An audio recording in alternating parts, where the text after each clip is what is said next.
왜 기독교인들이 오늘날 갑자기 하나님을 믿다가 무속인이 되고 역술인이 됩니까? 왜 기독교인들이 어느 날 갑자기 정신병이 찾아오고 어느 날 갑자기 사람이 미친 사람으로 전락합니까? 출발이 달라서 그렇습니다. 나로 출발하면 사는 만큼 정신 문제 오고 사는 만큼 지옥 체질로 바뀌는 겁니다. 나로 출발하면 끊임없이 성공 지향주의가 되잖아요. 나로 출발하면 뭐부터 가지고 있어야 됩니까? 돈. 오직 목표가 의식주잖아요. 그러나 창세기 3장 15절로 출발하면 생명의 떡을 먹게 되는 것입니다. 생명의 빛 대신 그리스도를 받아들임으로 말미암아 이 어둠의 흑암으로 덮여있는 이 땅에 빛을 발하게 되는 것입니다. 이 출발이 시작이 안 되기 때문에 지금 기독교인들이 점쟁이가 되고 무속인이 되고 오히려 이상한 종교로 빠져버리는 겁니다. 사이비 종교와 성공 지향주의와 결합되면 광신자가 되는 겁니다. 광신자, 미친 자가 되는 겁니다.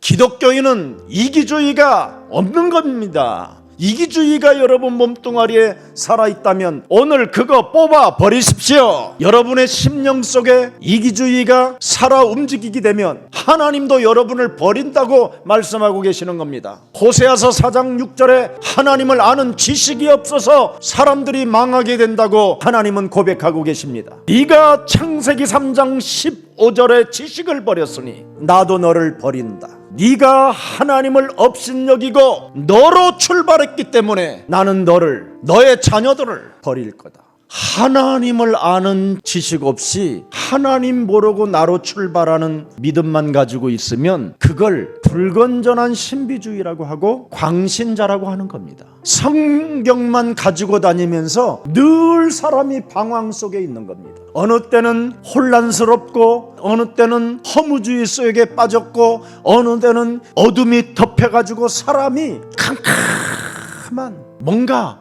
알 수 없는 그런 공포와 두려움 속에 시달리고 있는 것입니다. 선악의 개념 없이 자기 수준으로 믿는 믿음 하나를 가지고 생각 하나를 바꾸지 않고 지금도 고집스럽게 시달리면서 나로 출발하는 겁니다. 아주 이기적인 세속주의가 자신의 발목을 잡고 출발하고 있는지를 전혀 감지하지 못한 채 지금 생쇼를 하고 있는 겁니다. 하나님을 생각할 수 있는 여러분의 이성을 탁 닫아버리기 때문에 문제 해결이 안 되는 겁니다. 왜 내 영혼에 두려움이 찾아오느냐?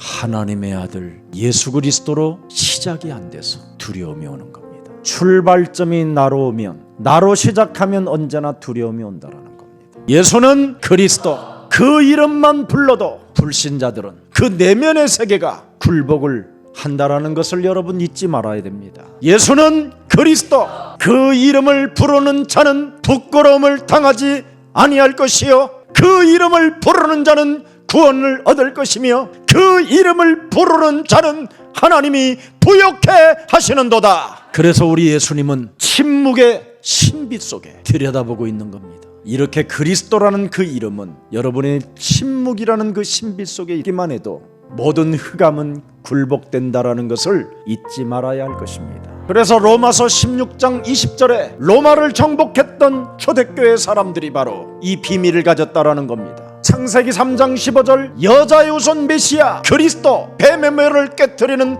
평강의 하나님께서 속히 사탄을 너희 발 아래서 상하게 하시리라. 이런 사람들에게는 예수 그리스도의 은혜가 있을지어다. 오늘 요한복음 8장 44절에 내면을 오늘 바꿉시다. 그래서 요한복음 1장 12절이 있기 때문에 우리는 살 소망이 있고 새롭게 거듭날 수 있는 하나님의 비밀을 갖게 된 것입니다. 우리 내면 속에 부주인을 섬기려고 하는 이 발부둥, 이게 굉장히 무서운 재앙입니다. 육신으로는 죄의 법을 섬기고 마음으로는 원인데 믿어지지 아니하고.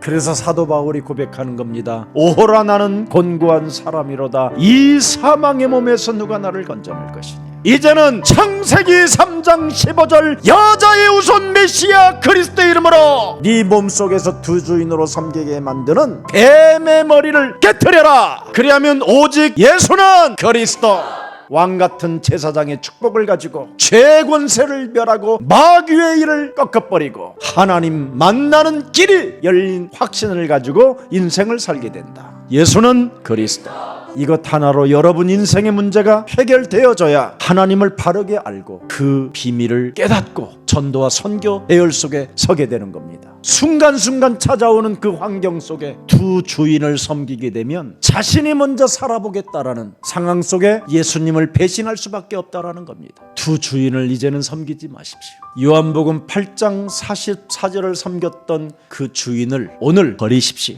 오늘 여러분은 하나님의 자녀가 되십시오. 그래서 이기적 세속주의와 방적 종교주의를 경계하고 하나님의 자녀된 신분 권세를 가지고 세계복음화의 주역들이 되기를 주 예수 그리스도 이름으로 축복합니다.